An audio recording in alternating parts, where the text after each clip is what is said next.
তো রাসূলুল্লাহ সাল্লাল্লাহু আলাইহি ওয়াসাল্লামের এই চিন্তা, এই উদ্বিগ্নতা দূর করার জন্য আল্লাহ তাআলা সূরাতুল কদর নাযিল করলেন এবং বললেন যে ইন্না আনসালনাহু ফি লাইলাতিল কদর ওয়া মা আদরাকা মা লাইলাতুল কদর লাইলাতুল কদরি খায়রুম মিন আলফি শাহর।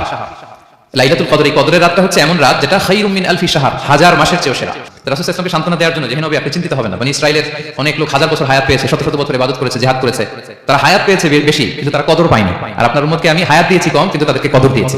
সুবহানাল্লাহ বিহামদি, লাইলাতুল কদর দিয়েছি যে কদরের রাত হাজার মাসের চেয়েও সেরা। তো এই কদরের রাতকে আবার লাইলাতুল মুবারাকাও বলা হয়েছে, ইন্না আনসালনাহু ফি লাইলাতিন মুবারাকা, এটা বরকতময় রাত। ফিহা ইউফরাকু কুল্লু আমরিন হাকিম, সব বিজ্ঞচিত প্রাজ্ঞচিত বিষয়ের ফয়সালা হয়। এটা বেসিক্যালি একটা বাজেট রাত বলা যায়। এই রাতে আগামী এক বছরে আমাদের কি ঘটবে না ঘটবে আল্লাহ তাআলা এটার বাজেট করেন, এটাকে রিভাইজ করেন। সো এই রাতটা অনেক গুরুত্বপূর্ণ। তো এই কদরের রাত এটা কবে, এটা স্পেসিফিক ছিল, মানে সুনির্দিষ্ট ছিল। রাসূল সাল্লাল্লাহু আলাইহি ওয়াসাল্লাম আমাদেরকে জানাতে চেয়েছিলেন কবে, কিন্তু রাসূল সাল্লাল্লাহু আলাইহি ওয়াসাল্লাম জানাতে পারেননি। সহিহ বুখারীতে এসেছে যে রাসূল সাল্লাল্লাহু আলাইহি ওয়াসাল্লাম খারাজান নবী সাল্লাল্লাহু আলাইহি ওয়াসাল্লাম লিইউখবিরানা বিলাইলাতিল কদর। উবাদা ইবনে সামিত রাদিয়াল্লাহু তাআলা বলেন রাসূল সাল্লাল্লাহু আলাইহি ওয়াসাল্লাম আমাদেরকে জানাতে বের হয়েছিলেন যে কবে কদরের রাতটা। ফাতালাহা রাজুলান মিনাল মুসলিমিন, হঠাৎ মুসলমানদের মধ্যে থেকে দুইজন ঝগড়া লাগলো, তর্ক লাগলো। রাসূল সাল্লাল্লাহু আলাইহি ওয়াসাল্লাম হঠাৎ করে ওই ঝগড়ার দিকে খেয়াল করলেন, ওইদিকে খেয়াল করে ওই তারিখটার কথা তিনি ভুলে গেলেন। ফারুফিআ, রাসূল সাল্লাল্লাহু আলাইহি ওয়াসাল্লাম বললেন আমার হৃদয় থেকে, অন্তঃকরণ থেকে এটাকে উঠিয়ে নেওয়া হবে। এখন আমি মনেই করতে পারছি না এটা কি 23 না 25 না 27 না 29, আমি মনে করতে পারছি না।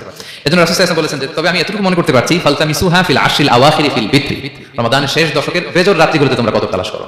বেজর রাতে যদি তোমরা কদর তালাশ করো তাহলে কদর সুনিশ্চিতভাবে তোমরা পাবে। তো এই জন্য স্কলাররা সবসময় বলেন যে লাস্ট 10 days অফ রমাদান খুব গুরুত্বপূর্ণ, সবচেয়ে the cream time of Ramadan. I repeat, এটা রমাদানের একেবারে মাহেন্দ্রক্ষণ। এই 10 দিনের যে কোনো 10 রাতে যে কোনো রাত কদর হয়ে যেতে পারে, বিশেষ করে অড নাইটস গুলো 21, 23, 25, 27 এবং 29, যে কোনো দিন হয়ে যেতে পারে কদর।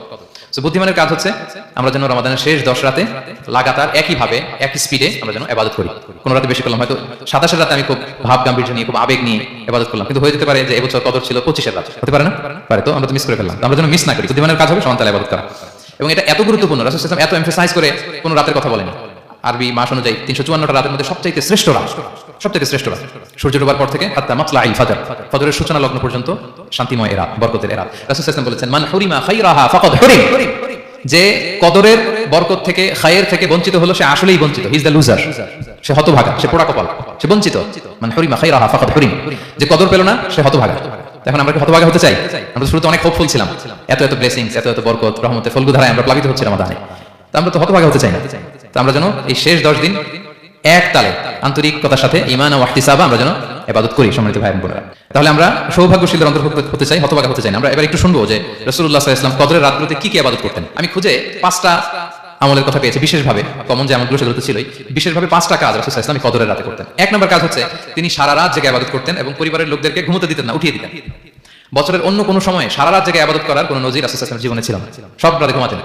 আমি জহুর বারুতে একটা কনভেনশনে the daily routine of prophet সাল্লাল্লাহু আলাইহি ওয়াসাল্লাম একটা আলোচনা করেছিলাম, যেখানে রাসূল সাল্লাল্লাহু আলাইহি ওয়াসাল্লামের দৈনন্দিন জীবনের রুটিন আলোচনা করেছিলাম। সেখানে আমরা বলেছি যে রাসূল সাল্লাল্লাহু আলাইহি ওয়াসাল্লামের দৈনন্দিন অভ্যাস ছিল তিনি এশার পরেই তাড়াতাড়ি ঘুমিয়ে পড়তেন আর মিড নাইটে উঠতেন। রাসূল সাল্লাল্লাহু আলাইহি ওয়াসাল্লামের কর্মদিবস শুরু হতো মিড নাইটে, আমাদের তো সকালে কারো আর অনেক পরে শুরু হয়। রাসূল সাল্লাল্লাহু আলাইহি ওয়াসাল্লামের কর্মদিবস শুরু হতো বেসিক্যালি মিড নাইটে, এশার পরে কথাবার্তা না বলে আগে ঘুমোতে যেতেন, মিড নাইটে উঠতেন, কিন্তু ঘুমাতেন, ঘুম ছাড়া রাত কাটাতেন না। সারা বছরের এটা ছিল যে এশার পর ঘুমোতে যেতেন, except the last 10 days of Ramadan. রমাদানের শেষ 10 রাতে রাসূল সাল্লাল্লাহু আলাইহি ওয়াসাল্লাম ঘুমাতেন না।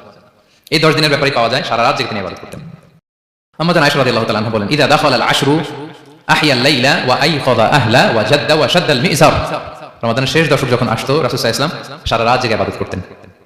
পরিবারের সদস্যদেরকে জাগিয়ে তুলতেন, স্ত্রীদের ঘুমাতে দিতেন না, জাগিয়ে তুলতেন। ফাতেমা রাদিয়াল্লাহু তাআলা আনহার ঘর পাশেই ছিল, তাদেরকে যে জাগাতেন এবং নিজে সারা রাত ইবাদত করতেনই। জাদ্দা ওয়া শাদ্দাল মি'জার, খুবই বলিষ্ঠভাবে, খুব মজবুতভাবে কোমরে গামছা বেঁধে নামার একটা এক্সপ্রেশন এখানে দেওয়া হয়েছে। মি'জার, ইজহার মানে হচ্ছে বাংলা করলে হয় লুঙ্গি। লুঙ্গি আমরা যখন খুব শক্ত কোনো কাজ করতে যাই তখন তারা কি করে, খুব টাইট করে লুঙ্গিটা বাঁধে, তার মানে বোঝানো হচ্ছে রাসূল সাল্লাল্লাহু আলাইহি ওয়াসাল্লাম কোমরে ভালো করে লুঙ্গি বেঁধে বা গামছা বেঁধে আটকাট বেঁধে নামতেন শেষ 10 দিনের জন্য।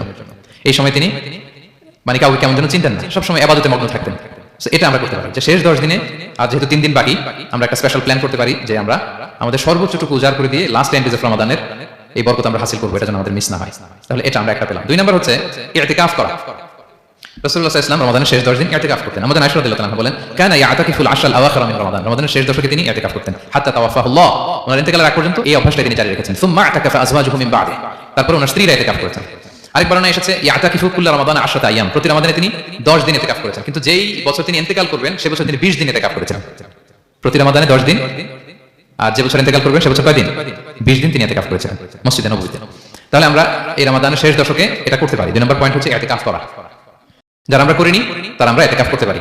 আমাদের আইআইএম এর মসজিদ এটা ইতিকাফের জন্য একটা উর্বর জায়গা। আমরা যখন এই ক্যাম্পাসে ছিলাম তখন দেখেছি যে এখানকার ইতিকাফের পরিবেশ যে এত সুন্দর এটা কল্পনাই করা যায় না। অসাধারণ পরিবেশ। আপনি যদি এতেকাফ নাও করেন, রাত 2টা বা 3টার দিকে সেন্ট্রাল মস্কে এসে বসে থাকলেও হবে। রাত 2টা 3টার দিকে এসে বসে থাকলে দেখবেন যে কেউ সেজদা করে কান্না করতেছে, কেউ হালাকা করতেছে, কেউ তাসবিহ পড়তেছে, কেউ কোরআন তেলাওয়াত করতেছে।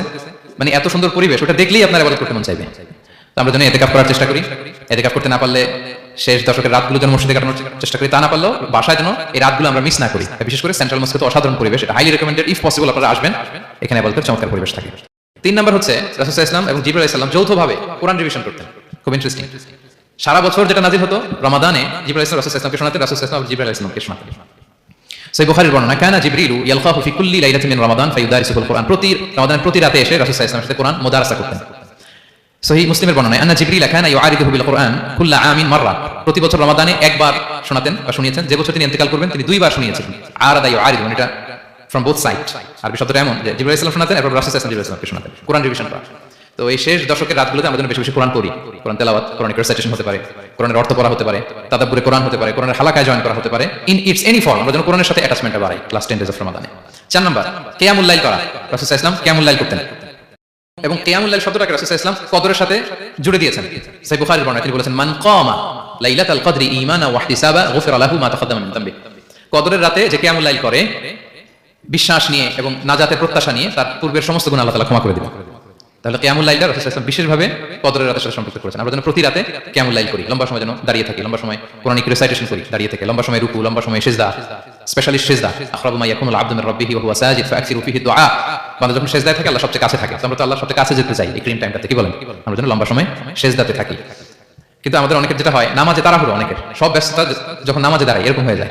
রাসূল সাল্লাল্লাহু আলাইহি ওয়াসাল্লামের সালাত যদি আমরা খেয়াল করি, বিশেষ করে কিয়ামুল লাইলে এত যে সুন্দর ছিল, আমাদের আয়েশা রাদিয়াল্লাহু তাআলাকে জিজ্ঞেস করা হয়েছিল যে হে আম্মা জান, রাসূল সাল্লাল্লাহু আলাইহি ওয়াসাল্লামের কিয়ামুল লাইল কেমন ছিল, কিভাবে কিয়ামুল লাইল করতেন? আমাদের আয়েশা দেখেন ওনার এক্সপ্রেশনটা কত সুন্দর। তিনি বলেছেন, ফালা তাসআল আন হুসনিহিন্না ওয়া তুলিহিন্না।